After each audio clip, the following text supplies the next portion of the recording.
Oke, baik. Bismillahirrahmanirrahim. Assalamualaikum warahmatullahi wabarakatuh. Terima kasih teman-teman sudah join ya.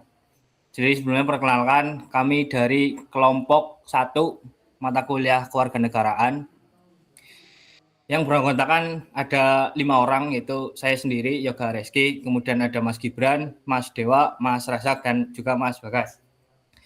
Jadi di sini kita akan berdiskusi santai saja ya teman-teman, dari tema yang sudah kita ambil, yaitu dengan judul Suara Kita, Ruang Bersama, Cerdas Berpendapat di Era Digital. Jadi sebelum mulai, saya akan menjelaskan terlebih dahulu mengenai apa sih arti dari kebebasan berpendapat. Kebebasan berpendapat merupakan hak setiap individu untuk menyampaikan pikiran, gagasan, pandangan, ataupun kritik dan juga saran, baik secara lisan maupun tertulis. Jadi di era digital ini, kebebasan berpendapat itu semakin luas ya, karena adanya media sosial, ada juga forum online, dan juga platform digital lainnya.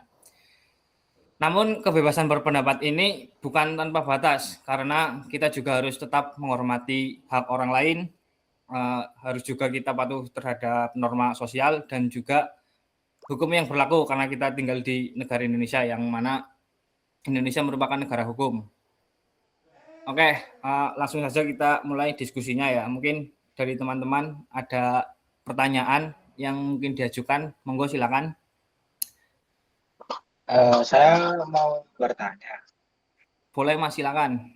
Pertanyaannya langsung saja. Kalau saya hanya menyampaikan opini pribadi di media sosial, apakah itu bisa dipidana atau bagaimana ya? Karena kan Pertanyaan bagus. Terima kasih Mas Nur Zaki. Mungkin bisa dijawab oleh Mas Gibran. Silakan Mas Gibran, waktu dan tempat saya persilahkan. Oke, terima kasih atas waktunya Mas Yoga ini. Jadi pertanyaannya adalah, jika hanya menyampaikan opini pribadi di media sosial, apakah itu bisa dipidana? Jawabannya adalah tidak, selama opini tersebut itu tidak mengandung unsur penghinaan, fitnah, atau ujaran kebencian. Namun jika opini tersebut mengandung unsur-unsur tersebut, maka bisa dipidana. Opini pribadi tetap memiliki konsekuensi hukum ketika dipublikasikan di ruang digital yang bersifat umum. Mungkin kurang lebih jawabannya seperti itu, Mas Nur Zaki. Oke, cukup memuaskan. Oke, cukup puas ya Mas Zaki ya? Cukup. Oke, terima kasih Mas Zaki. Mungkin selanjutnya dari teman-teman yang lain ada pertanyaan, monggo silakan. Saya mau bertanya, Mas. Oke, Mas Aldi, silakan Mas Aldi. Apakah kritik terhadap pemerintah termasuk pelanggaran?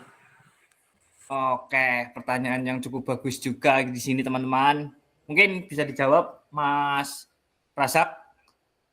Silakan Mas Razak. Mas Yoga, pertanyaannya, apakah kritik terhadap pemerintah termasuk pelanggaran? Ya, kritik terhadap pemerintah tidak termasuk pelanggaran. Karena kritik adalah bagian dari kebebasan berpendapat dan demokrasi. Namun, kritik harus disampaikan dengan data, bahasa yang santun, dan tidak menyerang secara personal atau menyebarkan informasi palsu. Seperti itu, Mas Aldi. Oke, baik. Saya rasa cukup ya. Penjelasannya cukup mudah dimengerti. Terima Cukup kasih ya Mas atas Aldi ya. jawabannya, Mas Reza. Terima kasih Mas Aldi sudah berdiskusi. Selanjutnya mungkin dari teman-teman yang lain, monggo silakan. Izin bertanya, Mas. Oke, siap Mas. Ini Mas keren banget ini, Mas bertopi. Mau tanya dikit aja nih, Mas. Ya boleh. Tentang boleh, Mas, bagaimana cara berbeda pendapat tanpa memicu konflik di media sosial. Ya, terima kasih. Bagaimana cara berpendapat tanpa memicu konflik di media sosial? Ya. Oke, pertanyaan yang cukup bagus juga dari Mas Haikal ya. Silakan teman-teman kelompok dijawab. Mas Dewa mungkin. Mas Dewa, silakan. Saya akan menjawab pertanyaan dari Mas Haikal tentang bagaimana cara berbeda pendapat tanpa memicu konflik di media sosial. Jadi jawabannya itu gunakan bahasa netral, fokus pada argumen bukan orangnya, sertakan data dan pahami bahwa tidak semua perdebatan harus dimenangkan. Kadang memilih diam juga merupakan bentuk kecerdasan berpendapat. Mungkin segitu jawabannya. Terima kasih. Baik, terima kasih. Ya, Sangat cukup ya. membantu. Respect. Yes. Terima kasih Mas Haikal sudah bertanya, sudah berdiskusi. Mungkin pertanyaan terakhir ya teman-teman untuk menyingkat waktu, silakan. Ada yang bertanya lagi, monggo. Izin bertanya, Mas. Oke, ini Mas Ivan dan Nikola. Silakan Mas, pertanyaannya Mas. Pertanyaan saya, apakah lebih baik berpendapat secara anonim? Apakah lebih baik berpendapat secara anonim? Oke, pertanyaan yang cukup bagus juga. Mungkin dijawab Mas Bagas, monggo. Oke, sip. Pertanyaan bagus ini. Apakah lebih baik berpendapat secara anonim?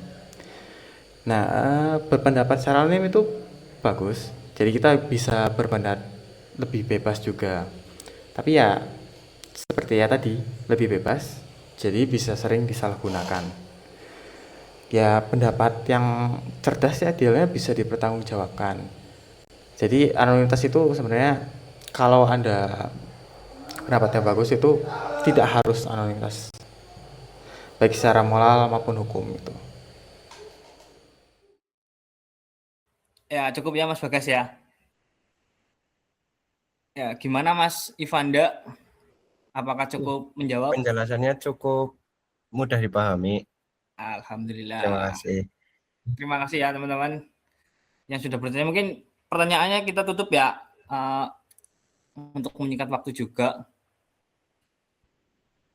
Nah, dari diskusi yang kita ambil, kita dapat menyimpulkan apa sih peran yang harus kita jalani sebagai warga digital atau warga Indonesia yang baik. Yaitu yang pertama, kita harus memahami batasan hukum, yaitu berlandaskan dari Undang-Undang ITE.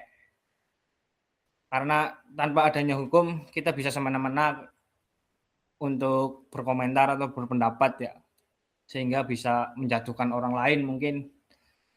Yang kedua ada saring sebelum sharing. Nah, jadi kita harus bisa memilih mana yang baik, mana yang tidak baik untuk kita share ke dunia luas gitu ya.